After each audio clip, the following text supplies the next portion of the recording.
Olá, tudo bem com vocês? O Observatório da Mulher está aqui de volta. No último programa deste ano, esperamos que para o ano que vem as coisas fiquem muito melhores. E hoje nós temos 4 convidados super especiais. Eu estava com saudade, na verdade, de ver, né? O Mário Balanco, a Débora Paixão, o Rui Alencar e o Santana Silva, que também são do coletivo Butantan na Luta. Né? Então, vamos dar um oi primeiro para todo mundo, gente? E todo mundo se apresenta um pouco mais? Pode ser? Quem começa? Mário. Pelos mais jovens. Oi? Começa pelos mais jovens. Isso. A Débora. Bom dia, meninas. Meu nome é Débora. Faço parte do coletivo com muito orgulho, eu tenho muito orgulho de vocês, entendeu? Apesar de muitas coisas ruins que a gente passa, mas eu tenho muito orgulho de vocês e do trabalho de vocês ali na região do Butantã. Sou funcionária do Hospital Universitário há 30 anos, né? Assim, fico triste com muitas coisas que estão acontecendo, mas a gente continua na luta. Bora lá. Bora lá. Mário? Nossa, sou Mário Balanco, também sou da coordenação do coletivo Butantan. Obrigado pelo convite, Raquel e Mauro. Minha formação é biomédico, trabalhei na Universidade de São Paulo, no Instituto de Ciências Biomédicas, por cerca de 28 anos e 3 meses. Estou aí na luta em defesa do SUS, da saúde pública e a recuperação do hospital universitário. Ok. Rui? Eu sou Rui Alencar, moro aqui na região do Butantã, faço parte do Butantan na Luta desde a sua formação. Estamos numa luta incansável pela recuperação do hospital universitário, que está em processo de decadência, em processo de sucateamento. A gente não sabe bem os motivos, as razões, né? Últimas que levam a essa situação. Mas sabemos que há uma intenção de diminuir os serviços, de diminuir a qualidade para justificar outras operações que eu acho que tem sido feito no plano da saúde, né? Por isso me engajei nessa luta, né? Não só como usuário, que sinto na pele, a mim e a minha família, tá certo? É o que vem acontecendo no hospital universitário. Temos tido um trabalho de solidariedade com os trabalhadores, os funcionários desse hospital, né? E enfrentado com muita dificuldade a forma como ele vem sendo gerido. Quer dizer, não só o superintendente, mas a própria reitoria trabalham na desconstrução daquilo que foi construído ao longo de muito tempo. E contra isso, eu acho que a população tem que se manifestar, tem que se rebelar, tem que exigir, né, que as coisas possam ser diferentes do que vem sendo. Não dá para conviver com isso, para tolerar, né? E aí, caros ouvintes, convidamos vocês para entrar nessa luta conosco. Perfeito. Santana?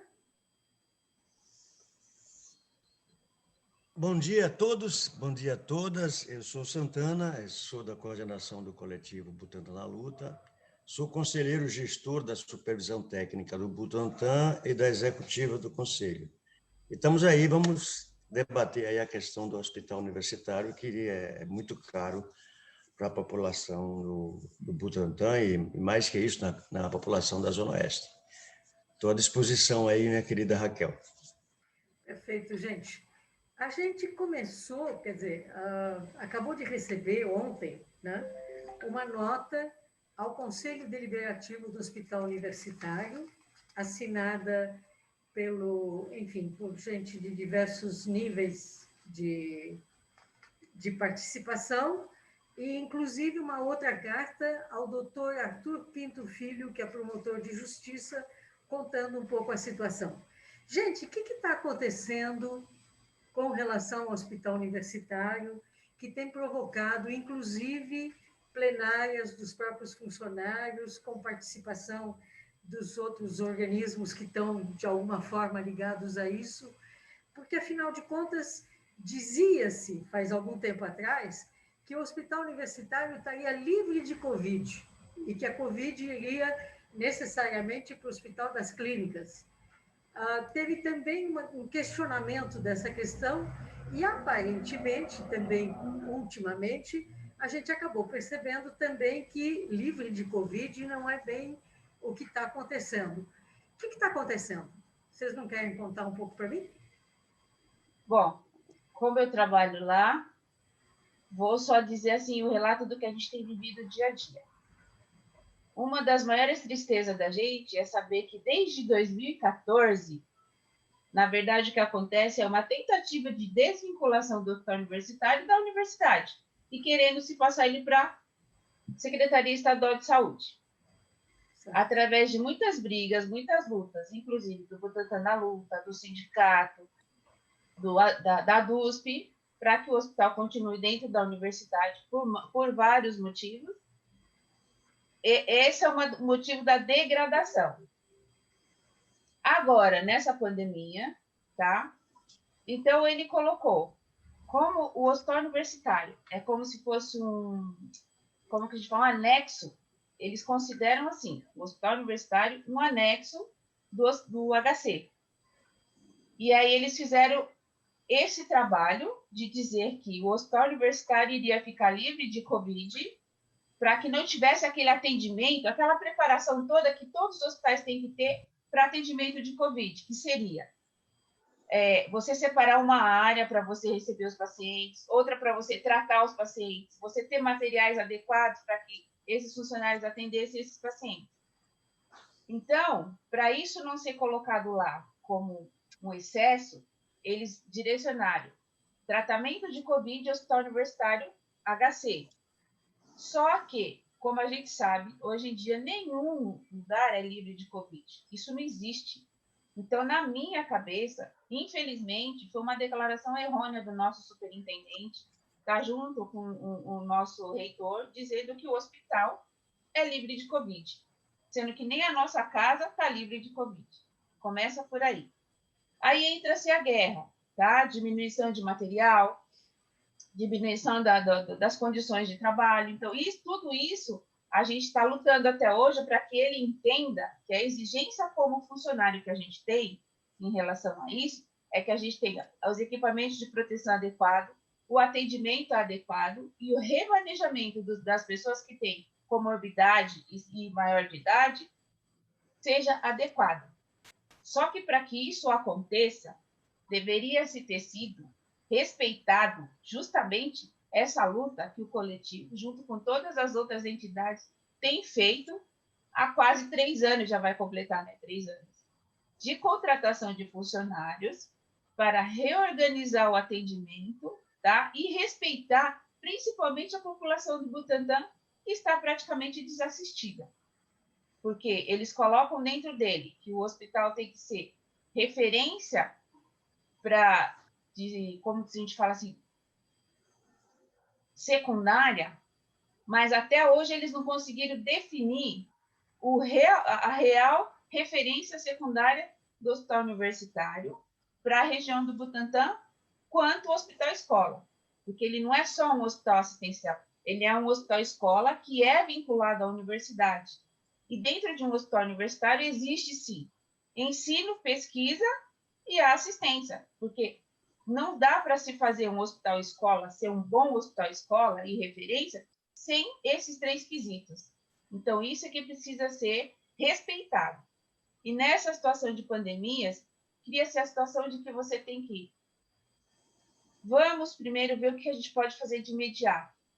E essa situação de imediato que causou toda essa crise muito triste para a gente, porque dá para se preparar uma coisa melhor, tem como a gente encaminhar da melhor maneira possível, mas precisa ser ouvida as pessoas que estão pedindo como que deve ser feita a assistência.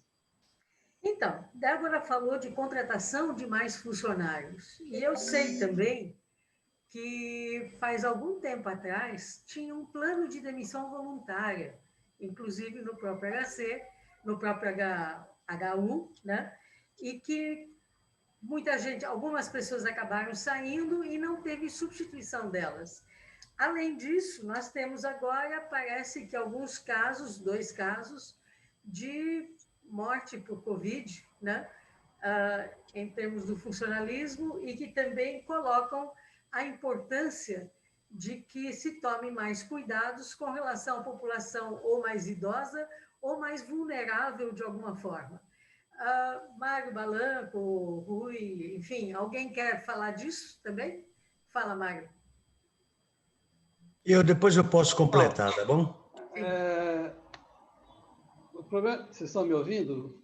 O problema do HU, eu acho que daria para fazer uns 2, 3 programas desse, para explicar, com certeza, para explicar o processo todo, né? O processo, isso. Como disse a Débora, ele começou em 2014 com o reitor Zago, médico de Ribeirão Preto, que tentou desvincular e introduziu também, junto com a desvinculação do HU da USP, um plano de incentivo à demissão voluntária, onde, naquele momento, em 2014, 2015, o HU perdeu cerca de 218 funcionários, um total de 1.500. Só que de lá para cá, houve demissões, aposentadorias, né? E hoje a falta de funcionários chega a 340, 360 funcionários. Só que de lá para cá, o que eu quero dizer é o seguinte, é que, na verdade, o que passa dentro do Hospital Universitário da USP, assim, são projetos de visão de como deve ser o hospital universitário. Um hospital de ensino, pesquisa e assistência, e que a comunidade tem um projeto e a reitoria tem um outro projeto. A reitoria hoje trabalha com a política, como ela não conseguiu desvincular o hospital universitário, e tem uma política minimalista, ela trata o hospital universitário como um projeto minimalista. Para vocês terem ideia, dos 258 leitos, existe apenas 150 funcionando. Prometeram aumentar para 180 e não aumentaram, inclusive. E nesses últimos 3 anos, o movimento popular, principalmente o coletivo Butantan na Luta, que arrecadou 60 mil assinaturas, né, uma população de 250 mil pessoas adultas, ou 300 mil, um total de 500 mil pessoas do Butantan, né, conseguiu, nesses anos, conseguiu 108 milhões de reais de verba extra para que o HU fosse reativado. Isso é muito dinheiro, dá para construir 2 hospitais universitários. Os primeiros 48 milhões, o reitor Varran desviou para pagar déficit da Previdência. Os 40 milhões de 2019 só foi aplicado esse ano, são 40 milhões, 20 milhões em custeio e 20 milhões em pessoal. Contrataram 183 funcionários provisórios, com a promessa de não renovar o contrato dessas pessoas. Então, essas pessoas estão saindo agora, os 183 funcionários, e não vão contratar outros. E aí, em março, veio o advento da epidemia do coronavírus, né, que piorou ainda mais as condições do hospital universitário. Então, o resumo, só para parar de falar, deixar meus companheiros completarem, o resumo é o seguinte: não tem vontade política da reitoria e do superintendente Paulo Margarido em resolver o problema do HU. O HU não é um problema financeiro hoje. E esse ano nós conseguimos mais 20 milhões, que eles não foram nem buscar na Secretaria da Fazenda. Está lá preso na Secretaria da Fazenda. Foi criado um GT, um grupo de trabalho com as entidades ADUSP, DCE, Sintusp e o coletivo Butantan na Luta, presidida pela grande companheira professora Primavera, ex-diretora da Faculdade de Farmácia, muito interessada em resolver o problema. Fizeram vários estudos, fizeram várias inserções, várias reivindicações, fizeram projetos internos, e o superintendente não levou isso à frente. Então, qual foi a última situação nossa? É entrar com uma representação junto ao Ministério Público pedindo o afastamento do superintendente.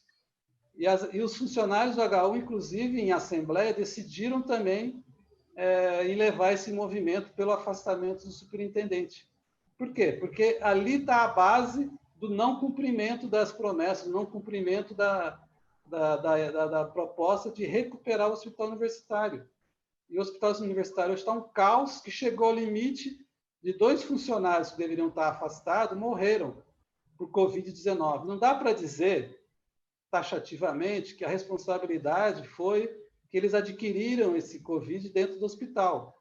Mas tudo leva a crer que sim, porque não houve uma política de afastamento, e mais do que isso, uma política de substituir esses funcionários que estavam afastados por uma contratação emergencial. E agora estão culpando, inclusive, os funcionários que foram afastados pela redução dos serviços prestados pelo hospital. Então, isso é criminoso para mim e não dá para continuar o superintendente. E digo ainda mais, não só o superintendente é responsável, o presidente do Conselho Deliberativo, o professor doutor Tarcísio, presidente, que é diretor da Faculdade de Medicina, é responsável, e o responsável maior é o professor Varran, que é o reitor responsável por tudo, que não tem interesse nenhum, né, em resolver o problema do HU. Não pode continuar essa situação. O mínimo que a USP tem de prestação de serviços é a prestação através do hospital universitário à população carente. Isso não está acontecendo há pelo menos 6 anos. Isso tem que ser resolvido o mais rápido possível. É isso. Antônio, você quer completar? Eu acho que o Mário Balanco, nosso camarada Mário Balanco, já fez um quadro muito ilustrativo do que é o processo do hospital universitário. Mas eu acho importante pontuar aqui a questão da superintendência e do Conselho Deliberativo do HU. Né? O hospital universitário ele é gerido por uma superintendência e por um conselho deliberativo. Ou seja, nós temos 2 órgãos aí, que um superior ao outro, evidentemente, na hierarquia do comando, e que assistiram à degradação do hospital universitário, tá certo? Em comum acordo com a política. E aí, Mário está corretíssimo quando ele coloca a reitoria como o órgão principal e o responsável principal de tudo isso, mas, para além disso, tá certo? É uma política deliberada do governo do Estado de São Paulo. A gente não pode aqui, tá certo? É claro que você vem numa hierarquia, você vai chegando lá na ponta, que é efetivamente o cumpridor do caos, né? Que é o Margarido, que a gente tem que urgentemente lutar pelo seu afastamento, porque ele é a base, ele é a pessoa que cumpre, né? É o capataz.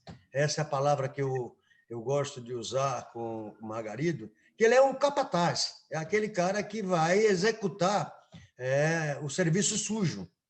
E o serviço sujo vem desde o governador João Dória, o governador Alckmin, porque, se a gente recapitular um pouco, essa política já é uma política antiga do PSDB de destruição. Agora, é importante para os nossos companheiros que estão nos assistindo entender que o Hospital Universitário ele é uma referência nacional.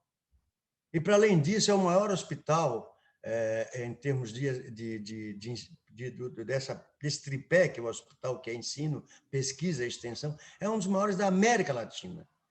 Então, a destruição de uma referência como o hospital universitário é um crime hediondo, como diz o nosso companheiro João Zanatic.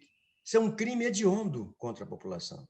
E é praticado por esses 3 espaços de poder, que é o governo do Estado de São Paulo, a reitoria, a USP, enquanto reitoria, tá certo? E agora, recentemente, o Conselho Deliberativo, porque, notem, para que houvesse o afastamento efetivo dos trabalhadores de comorbidade, trabalhadores acima de 60 anos, foi necessário que o sindicato entrasse com uma representação no Ministério Público do Trabalho e que fosse dado uma liminar para fazer afastado isso. E, mesmo assim, perceba, isso é importante, ao invés de cumprir a liminar, buscar contratações para substituição, porque o período da pandemia não acabou e não vai acabar tão cedo, o que é que eles fazem? Eles, ao contrário, eles ficam quietos, fazem um jogo duplo, uma chantagem. O que foi feito, a palavra é esta, foi feito no Butantan, foi uma chantagem eles fizeram chantagem com o Sintusp, eles fizeram chantagem com o PS Band, eles fizeram chantagem com o Hospital Mário Dene, dizendo que ia sobrecarregar, e é verdade, vai sobrecarregar toda a rede, desde que só vai sobrecarregar se não fizer aquilo que tem que ser feito, as contratações para a substituição dos funcionários afastados.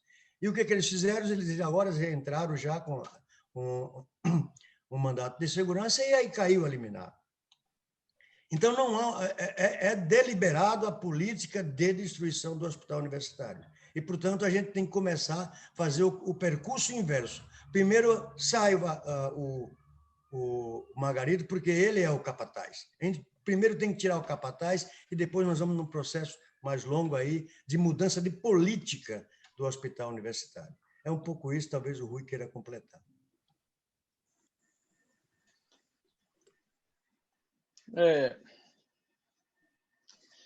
Eu acho que... Como é que afasta o Margarido? Quem é que tem essa competência? Olha, é o seguinte... Desculpa, sim, pode essa falar. Competência é do Conselho Deliberativo. Até porque o Margarido, ele está lá pro tempo. Não foi eleito um substituto do anterior. Só, desculpa, Rui, te interrompi. Não, tudo bem. É o seguinte, eu acho que vontade política, acho que existe. Só que essa vontade política é a vontade política do desmonte, da destruição, tá certo? E ela vem sendo executada com muita sistematização, no sentido de destruindo aos poucos, corroendo por dentro, diminuindo a estrutura, né? E essa coisa começou de muito tempo com aquelas demissões voluntárias que foram incentivadas, né? E que depois continuou e não foram tomadas nenhuma providência de recuperar a estrutura do hospital, como foi dito pelo Mário. Então, não é falta de dinheiro, né? Não é falta de profissionais competentes que poderiam ser contratados, mas é uma política deliberada de desmonte, né, que faz parte, como foi dito pelo Santana, de uma política de governo, né, que vem sendo implementada no Brasil, não só, né, na questão da saúde, vem sendo implementada em muitos outros setores da economia do país e das estruturas de serviço, principalmente, que servem à população. E a população mais pobre é quem precisa de serviço público. Ora, o hospital universitário é uma estrutura de serviço de saúde vinculada à USP, constituída pelo Estatuto da USP. Então, o que eles estão fazendo é, como já foi dito, crime, porque é uma violação do Estatuto. E quando se diz que é um hospital de extensão, né, de extensão para fins de estudo, de pesquisa, de acompanhamento dos problemas de saúde, as morbidades que existem no território, né, e de atenção a isso. E ressalte-se que esse é o único hospital público da região, além da maternidade Mário Dene, na região do Butantã. Certo? A destruição disso vai prejudicar as pessoas mais pobres, as pessoas de classe média, porque os ricos, esses sim, elogiam a saúde privada, os serviços privados, porque custa muito caro e eles podem pagar, né?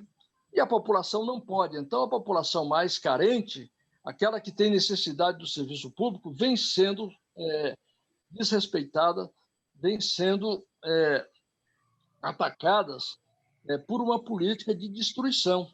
Eu acho que a população tem que começar a se manifestar de maneira mais firme, mais presente, mais contundente. Porque se há uma resistência interna dentro da própria USP, do próprio hospital, da parte dos servidores, dos funcionários, né? Se eles não são apoiados pela população, né? Eles também esmorecem, né? Então, acho que nós temos que criar um movimento de divulgação desses problemas das populações, aos cidadãos, né? Para pressionar, né, a gestão do hospital, mas também pressionar os serviços de saúde, né, que são na região, que são dependentes do hospital. Porque se é um hospital de atendimento secundário, como já foi dito, você tem um atendimento primário, que é das UBSs, e também esse serviço vem sendo sucateado, privatizado, né, com o objetivo, sim, de transferir tudo para a iniciativa privada, sob a alegação de que ela funcionaria melhor. É essa política que eu acho que a gente tem que combater, né?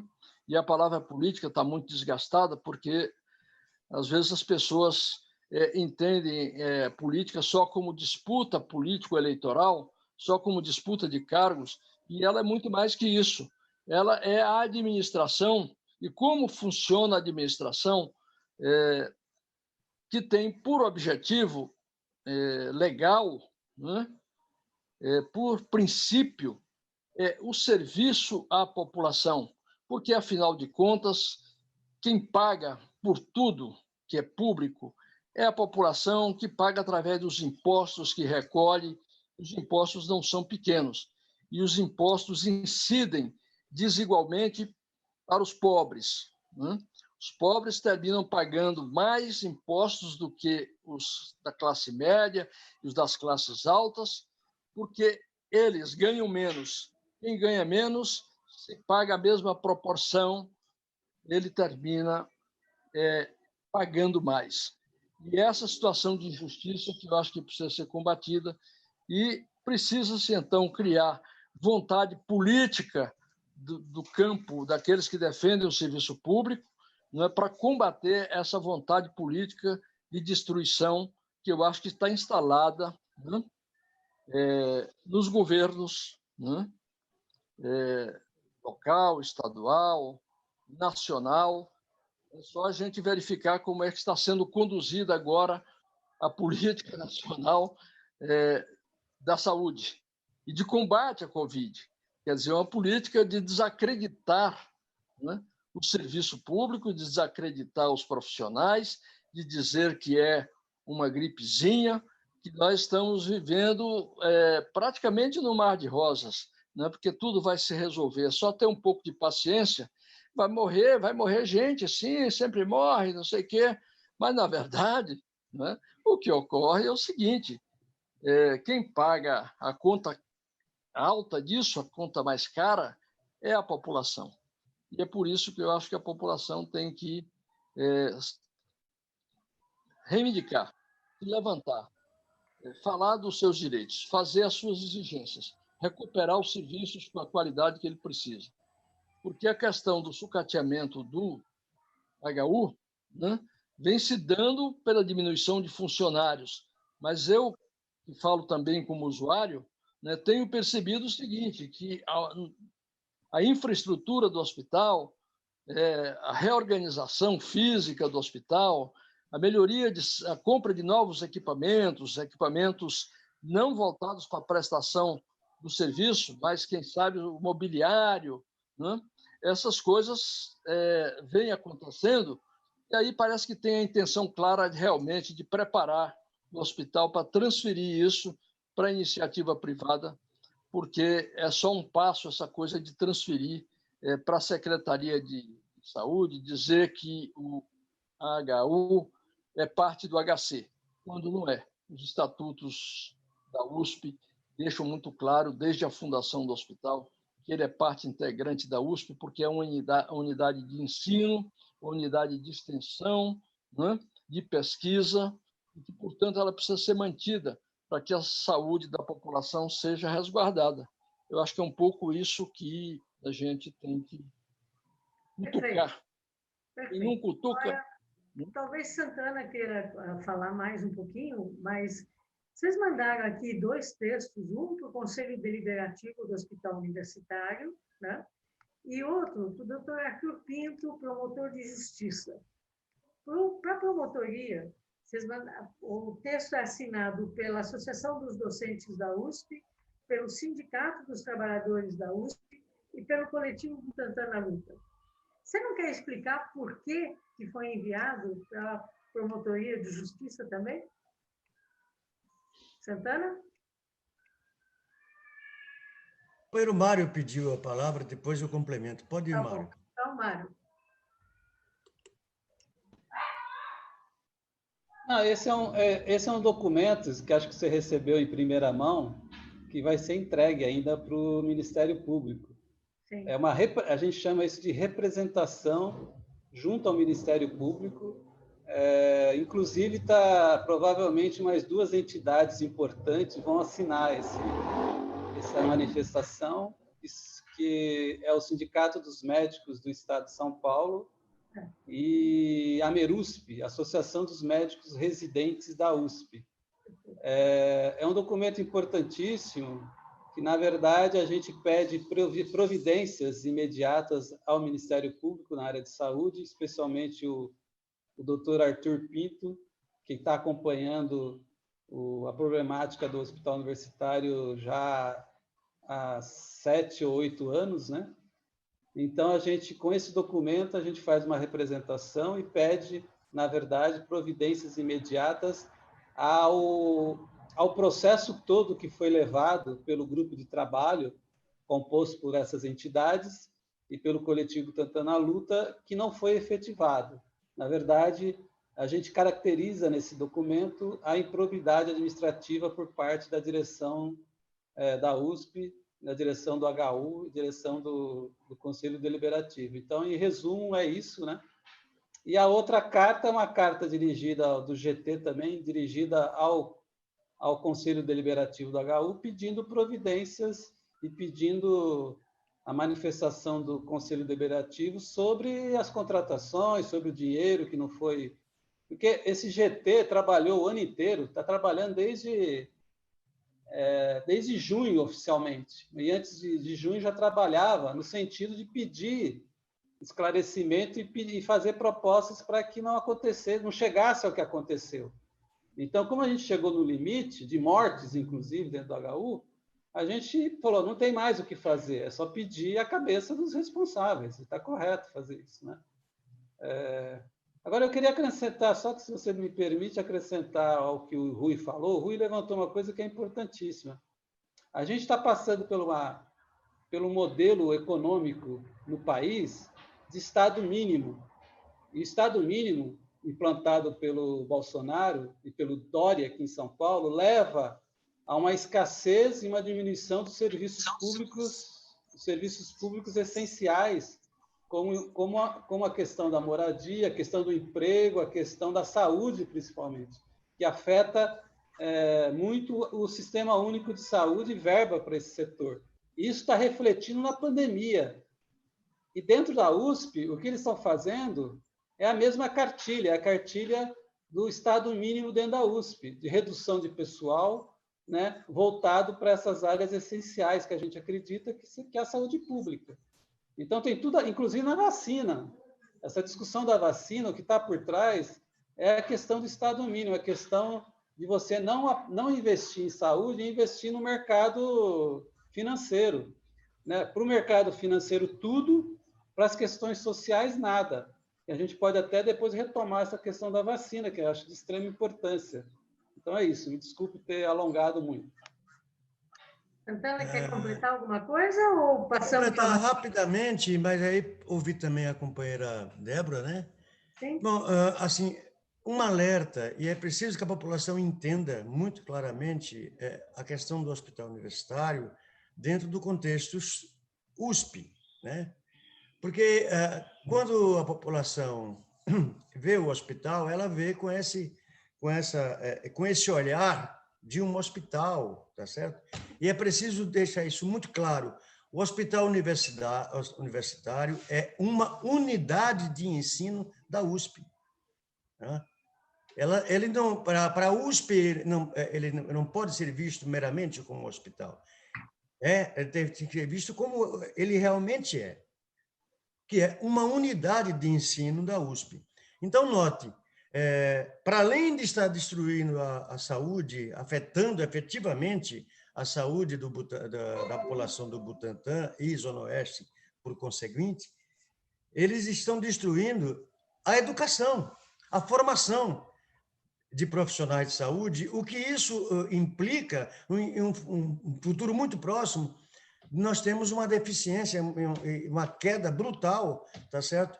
No ensino, que aí, consequentemente, na formação de profissionais de saúde. Então, para este olhar que a população tem, para além de vê-lo no hospital, é preciso a gente convencer a população de que ali está uma unidade de ensino e que a destruição desta unidade vai ter consequências muito fortes, tá certo? No processo todo da saúde como um todo, inclusive na formação principalmente na formação de profissionais de saúde. E aí eu queria ver um pouco a Débora, que eu acho que aqui a gente já esclareceu um pouco a questão de que não sobra nada a não ser a gente alterar tudo, todo esse processo que eles vão vindo aí, destruindo os setores públicos, né? Todas as unidades não, mas precisa.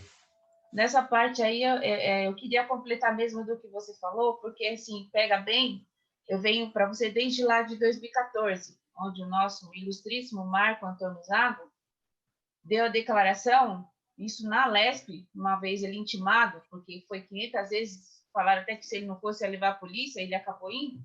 Ele falou que o hospital universitário, como a universidade toda, não tinha obrigação de prestar assistência de saúde para ninguém, porque a USP era para ensino e pesquisa, e não para poder comprar fralda e remédio para paciente nenhum. Foi isso que causou a revolta de todos os funcionários, que todo mundo ficou muito chateado e fizemos uma greve muito grande, entendeu? Em revolta a essa declaração de um reitor de uma universidade, onde que, lá dentro daquele hospital, nós tivemos muitos exemplos de coisas boas que saíram para fora. Por exemplo, quando teve a crise do H1N1, o HU fez um protocolo muito bom, que foi referência no estado de São Paulo para o tratamento do H1N1, para controlar a população, para levar como cuidado, e cresceu-se muito bem, entendeu?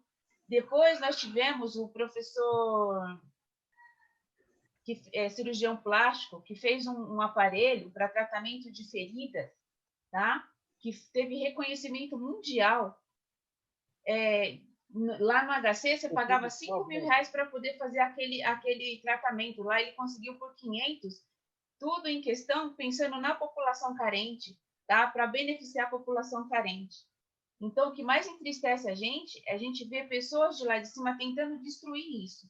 E como muitos pacientes que eu já atendi diretamente, tá? Que eles falavam assim, o HU é uma referência pública que deveria ser replicada em vários hospitais como assistência, porque ele teve também um programa chamado PAD, que é o Programa de Assistência Domiciliária, onde muitos pacientes que ficariam muito tempo em UTI, gastariam muito dinheiro numa UTI, eram encaminhados, o pessoal ensinavam eles, né, a equipe médica pegava todo o parente desse paciente, explicava toda a situação dele, o quadro dele, conseguia deixar ele em casa e fazer um acompanhamento semanal com uma equipe que tinha toda do hospital universitário. Então, quer dizer, são referências muito boas que a gente tem, que simplesmente com essa declaração do nosso ilustríssimo foi degradando justamente por isso, porque ele queria desvincular o hospital da universidade para entregar para a Secretaria de Saúde.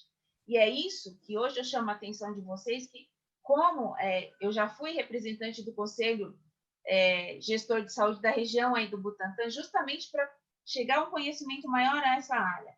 Que foi, lembra onde nós fomos lá no CREMES, que teve aquela reunião dos secretários, que um queria entregar para o outro, e a gente com muita briga não deixou? Então, é exatamente nesse momento que todo mundo tem que prestar mais atenção, que o movimento está lá em cima. Quando ele fala assim, em termos de desassistência, é aquela, o HU ele é um órgão da universidade, ele é mantido pela universidade, ele tem como prestar essa assistência em relação à educação, saúde, e ela só vem para complementar. Então, na verdade, esses pacientes estão sendo assistidos pela educação e pesquisa que o HU tem em relação à universidade como área médica, formação de profissionais médicos competentes, tá? pediatria está fechada, clínica médica agora está restrita, o PS foi fechado justamente por isso, porque eles estão querendo diminuir essa carga e aí a população fica desassistida em termos de condições para poder saber como é. Então, pelo conselho, a gente deveria chamar todos os conselheiros, os conselhos das regiões aí, das UBS, fazer eles cobrarem dos órgãos competentes qual a verdadeira referência que o HU tem para eles como secundário, porque é isso que precisa ficar definido, porque quando a gente pergunta para os profissionais que estão lá dentro, eles falam assim, tá, o HU é referência CROSS, mas essa referência CROSS, ela engloba São Paulo inteiro. Então, não define realmente se ele é assim. Ele pode ser uma referência especializada, porque ele tem condições para isso, tá? Temos vários órgãos lá dentro, tipo otorrino, gineco, ortopedista, bucomaxilo. Então, a gente tem todas essas especialidades, então, pode ser isso daí também, tá?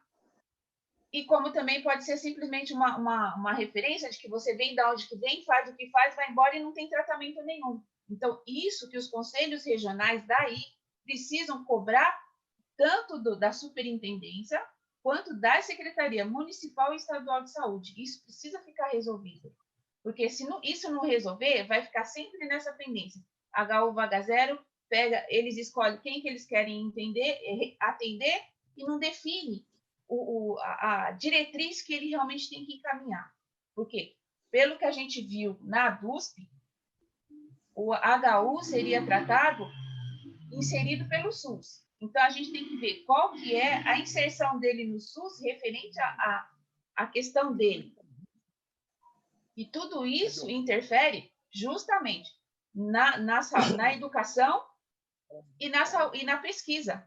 Porque, senão, hoje a gente já teria um protocolo prático, claro e objetivo para ser passado para as unidades básicas de saúde em relação à Covid. A gente não tem.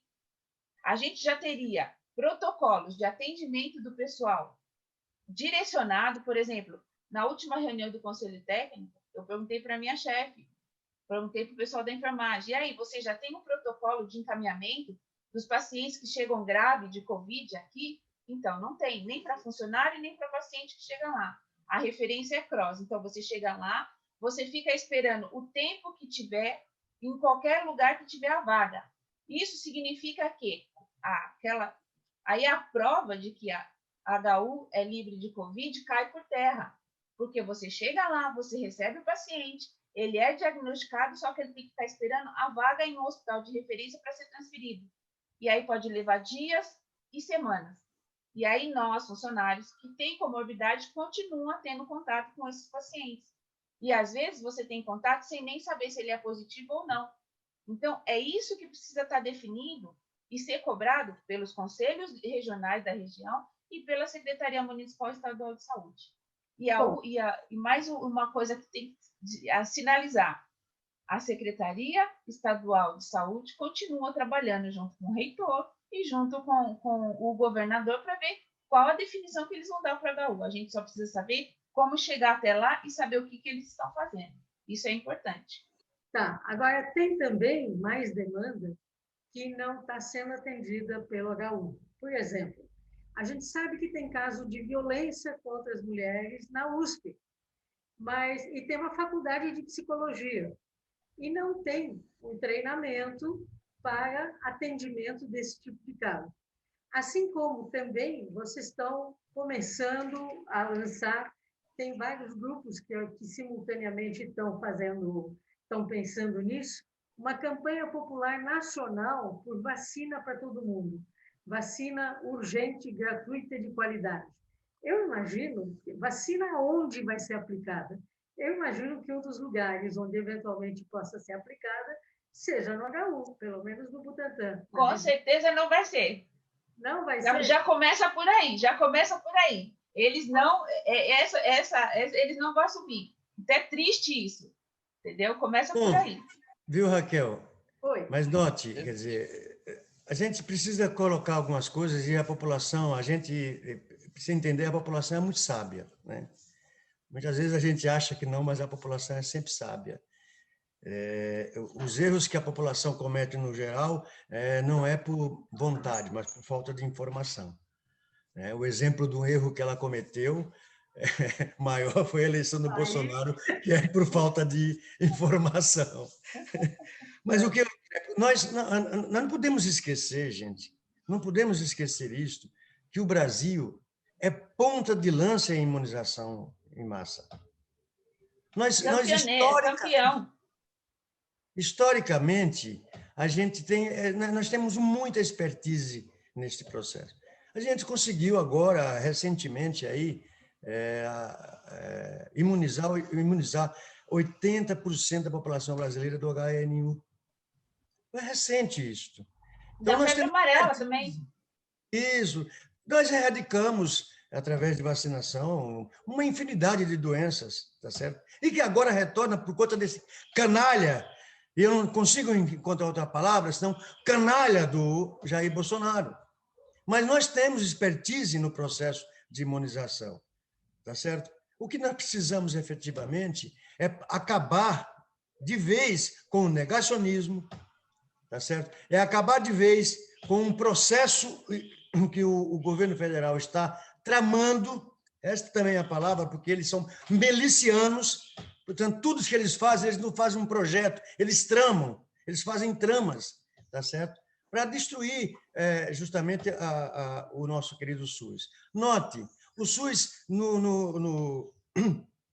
na PLO de 2021, certo? Ele vai perder 35 bilhões de reais do SUS. 35 bilhões de reais do SUS. É isto que esse governo assassino, genocida, está fazendo. Então, quando a gente fala em imunização, nós somos expert nisso. Nós somos referência mundial nisso. O problema eu não gosto de usar a palavra de projeto de governo, porque esse governo tem trama, eles fazem trama. Eles são milicianos, eles estão destruindo isso. Então, o Instituto Butantan, junto com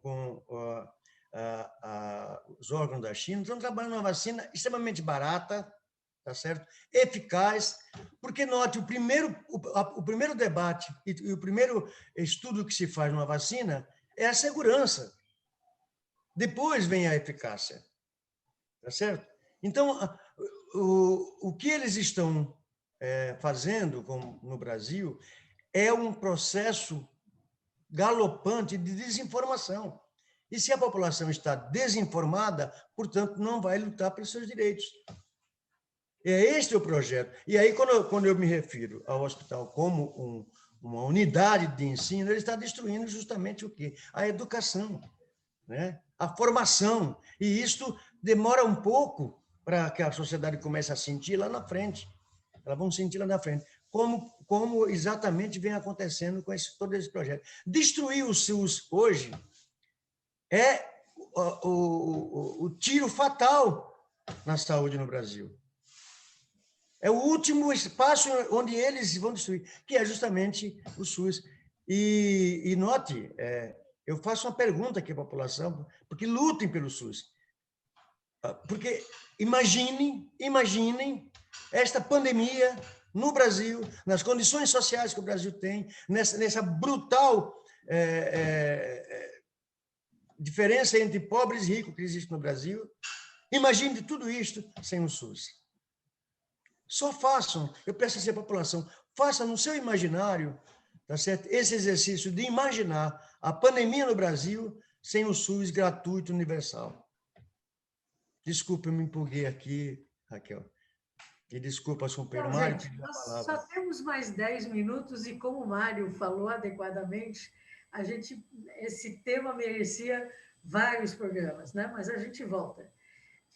De qualquer modo, vocês falaram na vacina, né? Vocês estão começando uma campanha popular, nacional, por vacina para todo mundo. Eu participei recentemente de um debate com a Luísa Erundina, com o professor Boulos, que é médico sanitarista, Jandir Afegali e Alexandre Padilha, e eles também estão extremamente interessados numa campanha popular nacional para vacina para todo mundo via SUS, né? E a Jandira também levantou uma outra questão que eu achei interessante e que eu queria colocar para vocês, que é o seguinte: algumas palavras de ordem da esquerda têm sido apropriadas pela direita. Quando eles dizem, por exemplo, liberdade. Quando eles dizem, eu tenho que ter liberdade por tomar ou não tomar vacina, eles estão se apropriando erroneamente da palavra liberdade, porque não é só liberdade de tomar ou não vacina. Você vai contaminar as outras pessoas se você não tomar, né? Aumenta o risco, né? E isso é um perigo, né? Como é que vocês estão pensando em tentar distribuir essa questão, ampliar o alcance dessa campanha? O que vocês estão pensando em fazer? Deixa eu só falar uma coisa rapidinho, porque é em questão assim, de profissionalismo, tá? Eu penso comigo assim, em relação à vacina, ela está surgindo para amenizar o problema para todo mundo. É uma coisa necessária para todo mundo, para que as coisas sejam amenizadas. Então, nessa disputa política, torna-se essa dúvida de que, eu não quero tomar, eu vou tomar. Não, é assim, precisa-se ter a clareza para as pessoas que a necessidade de se tomar vacina para imunizar é o cuidado que você tem para se cuidar.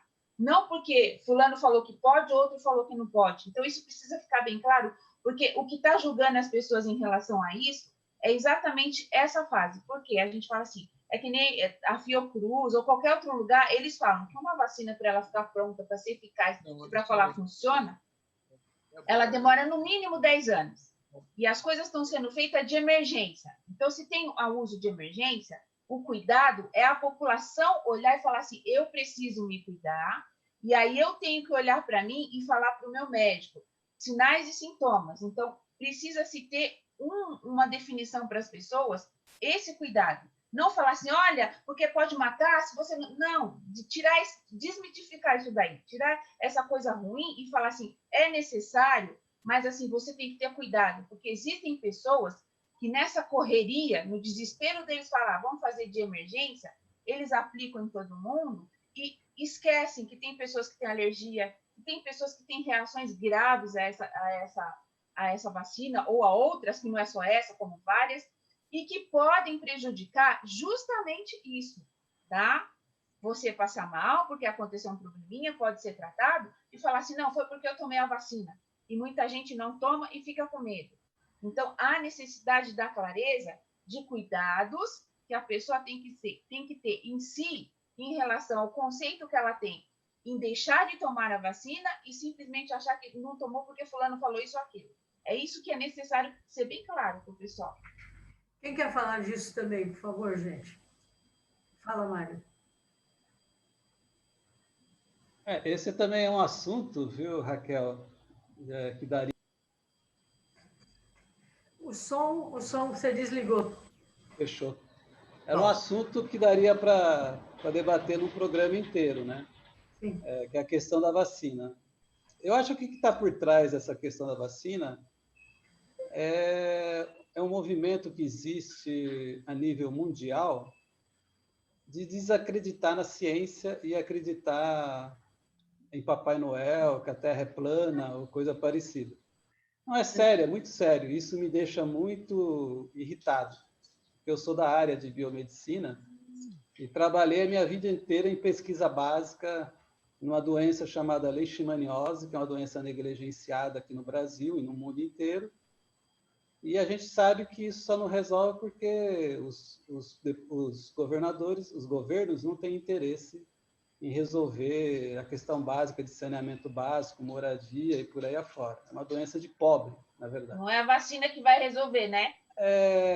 Também resolveria, em parte. Só que fazer vacina para protozoário é muito diferente que fazer uma vacina para vírus.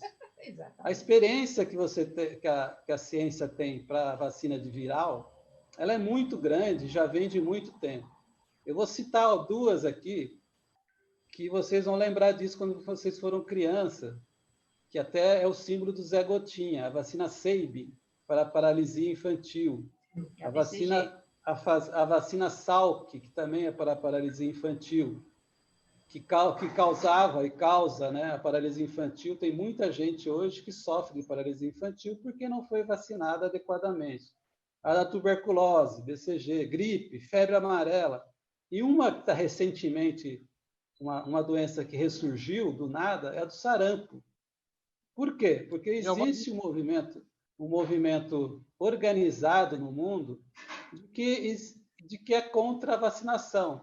Então, como a vacinação no Brasil ela era obrigatória e é obrigatória, do sarampo e dessas outras, é dos países mais protegidos para que impedisse o retorno dessas doenças. Tanto é que culparam os imigrantes da Venezuela, por exemplo, que vieram com sarampo para cá. Só que, chegando aqui, encontrou gente que também não tomaram vacina, porque lá não é obrigatório. Eu estou dando esse exemplo para citar a questão do Covid-19, do coronavírus. Vai acontecer a mesma coisa. O coletivo tem que estar acima do individual. E é isso que o Supremo Tribunal Federal determinou corretamente, que já é obrigatório, porque no Brasil, se você não apresentar a carteirinha de vacinação, você deixa de ter uma série de serviços, né? E outra, foi isso que eu concordo com o Santana. O problema das vacinas tem que ter dois aspectos: segurança e eficácia, né? A eficácia, essas vacinas estão mostrando que são excelentes vacinas. Essa tecnologia do RNA, que chama RNA mensageiro, é uma tecnologia nova. Não é nova, ela tem 30 anos, essa tecnologia, mais ou menos.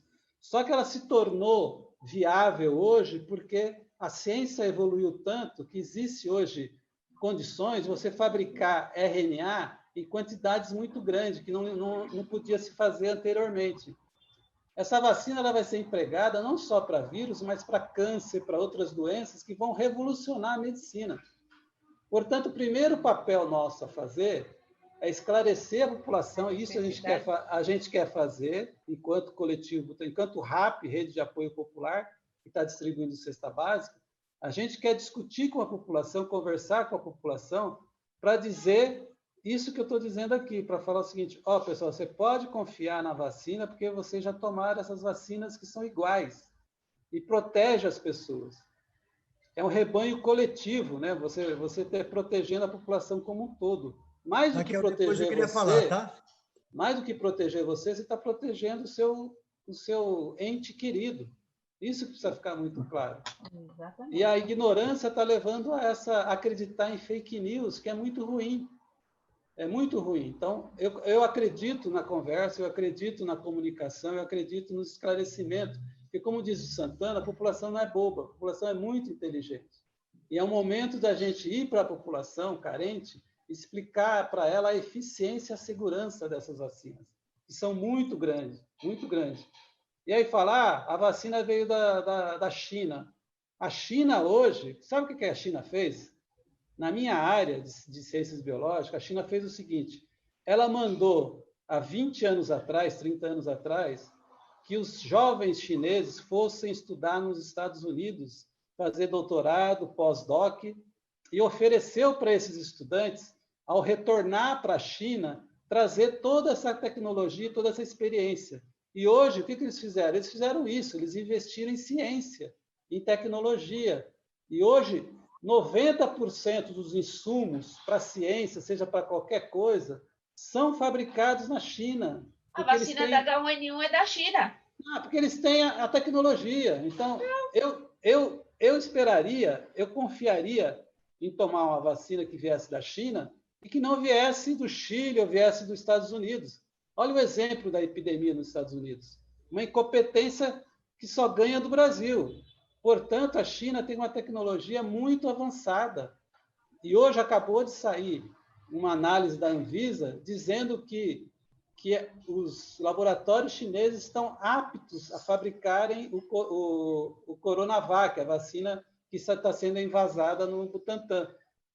Quer dizer o seguinte: as boas maneiras de cuidar do laboratório, né, de limpeza, de higiene, etc., é feito nos laboratórios da China. Portanto, a gente tem que incentivar as pessoas a tomarem vacina, que vai estar protegendo todo mundo coletivamente.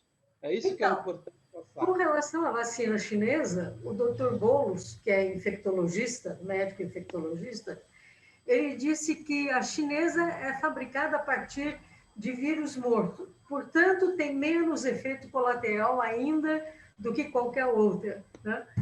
Gente, que coisa uma maluca. tecnologia usada para SARS, SALC, tuberculose, gripe, é a mesma tecnologia. Mário e Raquel. Santana? Mário e Raquel. Eu acho importante o seguinte, a gente fazer uma avaliação, às vezes o exemplo ele é muito, muito legal, né? Se você pegar a telefonia móvel, por exemplo, e a gente regredir aí uns 20 anos atrás, o cara estava andando com um tijolo desse tamanho assim do lado, né? Aqui no Brasil era um celular, né? E hoje você tem um escritório, tá certo? Você comanda a sua empresa, tá certo? Dentro de casa. Agora, por que nós chegamos neste avanço? Porque a base já foi descoberta. O que nós estamos falando aqui, tá certo? E aí é interessante o que o Mário colocou. O que nós estamos falando aqui é nessa questão que esses canalhas, repito a palavra, são canalhas, tá certo? O que eles estão dizendo como argumento principal de que a vacina o cara vai virar jacaré, né? É o tempo. Notem, a ciência trabalha com uma base científica. Quando essa base está a correta e ela avança, tudo aqui, você pegar o rádio, você pegar qualquer outra invenção mais moderna, você vai ver que a base está lá e a rapidez com que, a partir desta base, você chegou, é óbvio, é uma coisa natural. A televisão, há pouco tempo atrás, a gente não tinha televisão colorida. Imagina o avanço que nós temos hoje. Mas por quê? Porque a base de transmissão é isso. O que nós estamos assistindo, a evolução e a rapidez, e considerando a necessidade como ingrediente para diminuir o tempo, é justamente o processo evolutivo da base criada lá. E note, companheiros que estão nos assistindo, vacina não é uma atitude individual, de você dizer, eu tomo ou não tomo. Não é. Vacina é uma atitude coletiva, é um pacto social que foi feito no Brasil há alguns anos atrás, e nós tivemos muitos problemas para chegar nesse pacto social, quem não lembra da revolta das vacinas, etc, etc. Tá certo? Nós chegamos num pacto social. A vacina é um pacto social, de eu proteger as outras pessoas e as outras pessoas me protegerem.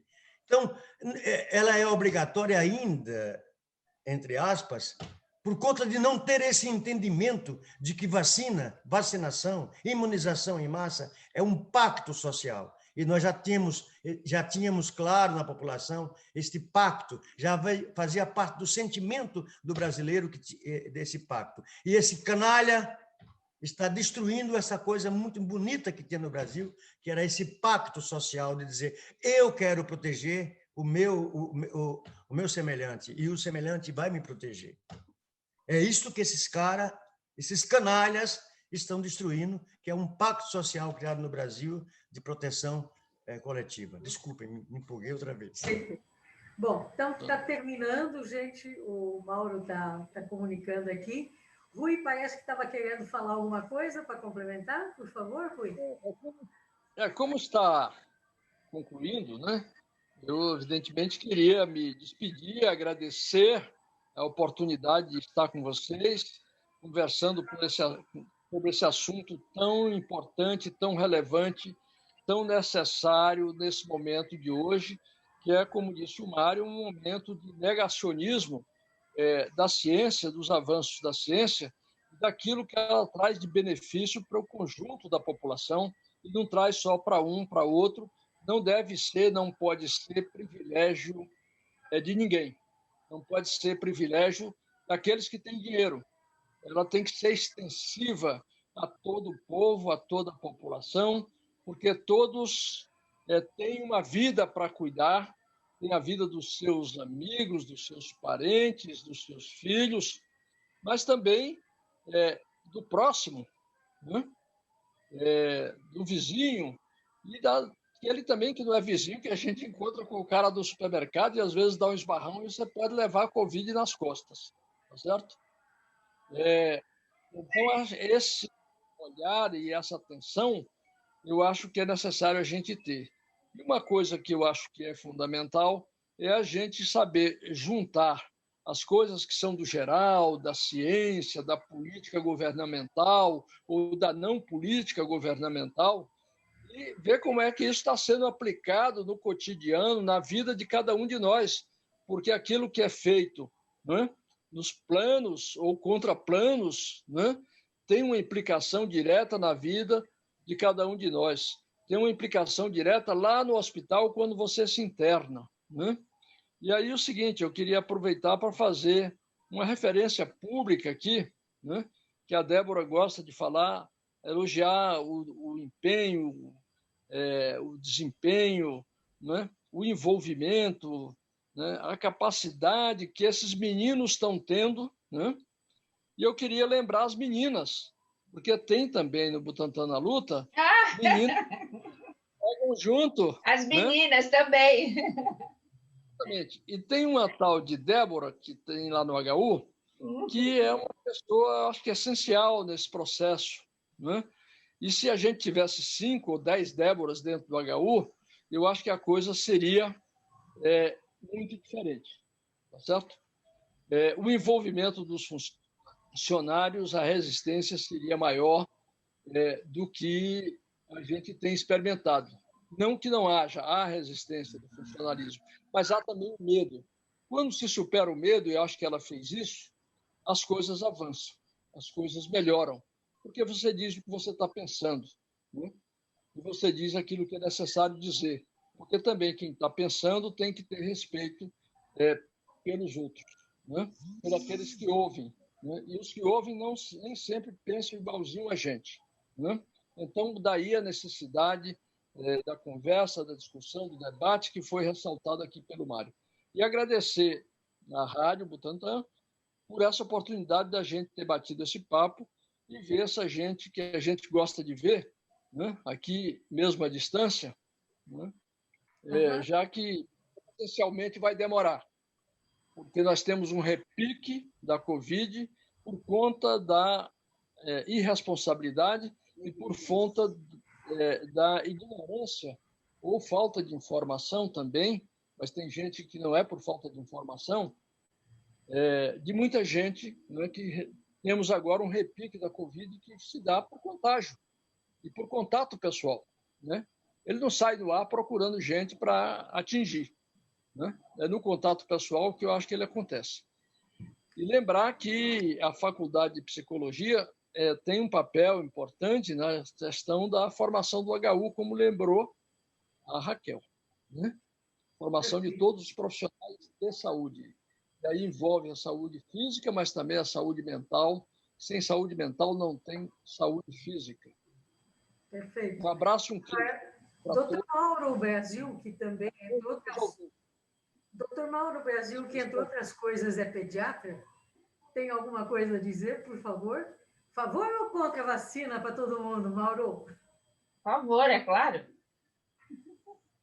Raquel, eu queria já me despedir daqui, que eu tenho recebido um telefonema agora, tenho que sair correndo aqui, tá? Mas eu queria deixar uma palavra aqui para as pessoas que estão assistindo a gente. Pelo amor de Deus, defendam o SUS. O SUS é o maior programa social que a gente tem. O SUS é o maior plano de saúde que o pobre possa vir ter. Então, defendam o SUS. Sem ele, nós vamos sofrer muito, a população carente vai sofrer muito. E eles estão querendo destruir o SUS. Portanto, esse é o meu apelo. Defendam o SUS. Defenda aquilo que é seu. Muito obrigado, gente. Forte abraço e eu vou ter que cair correndo aqui para fazer meu trabalho aqui. Infelizmente, a gente tem algumas bocas para alimentar. Beijo. Mauro, quer dizer alguma coisa? Bom, quero agradecer também a oportunidade. Um abraço. Mauro está tentando falar, mas Mauro, desculpa. Um abraço a todos. Obrigado. A luta continua. Era aí, meu. Débora? Bom, eu quero agradecer a vocês de todo o coração pelo convite e vou deixar assim, agora eu vou deixar uma deixa pessoal, como profissional, né? Que eu falo para as pessoas, não tenham medo de tomar a vacina, mas como se diz, é responsabilidade de dizer para o médico se você tem alguma reação ou não, é sua, porque o médico ele não é divino, ele tem que saber o que está acontecendo com você. Então, não levem para as pessoas a politicagem de que essa é a melhor, aquela vai valer mais, não. A vacina é essencial, todo mundo precisa se imunizar e estar bem, entendeu? É importante para todo mundo, mas o cuidado em saber se está bem ou não é com você. É necessário a gente se cuidar. E defendam o SUS, porque o Sistema Único de Saúde é a nossa maior riqueza nacional, porque ela procura preservar sempre os mais carentes. É com dificuldade, é com muita luta, mas ele é essencial para a gente porque ele respeita a maioria dos nossos direitos como cidadão. Então, isso é muito importante. Muito obrigada pela oportunidade. Mauro? Eu quero só também agradecer a participação de todos. Acho que foi um tema importantíssimo, importantíssimo em relação ao momento que nós estamos vivendo. Eu fui diretor clínico eleito de um hospital público, né, do SUS, sei dessa briga que é manter o SUS e trabalho com vacinas há 48 anos. Então, me perguntam assim, se eu vou tomar vacina, eu respondo assim, a que tiver, entendeu? Porque eu acho que é importante, nós estamos vivendo um momento e a saída que vai dar uma parte da proteção, porque não acaba com a vacina. A gente vai tomar a vacina, mas ainda não se sabe se encerra a transmissão. Então, nós vamos ter que continuar tomando cuidado para evitar a transmissão.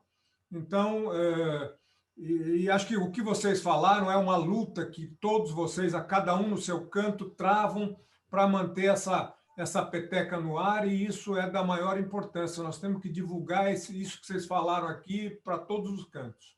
Muito obrigado a vocês. Gente boa, o Observatório da Mulher fica aqui. Muito obrigada pela presença de vocês todos. E um bom Natal e a gente volta no ano que vem, certo? Deus quiser. Bom Natal para vocês, ano novo. Tchau. Tchau. Bom Natal e feliz 2021 sem Covid. É isso aí. Infelizmente, ele vai acompanhar, mas vai ser bem menor, com fé em Deus. É isso aí. A luta faz a vida. Vamos lá. Exatamente. Tchau, tchau. Obrigado a todos. Tchau, beijo.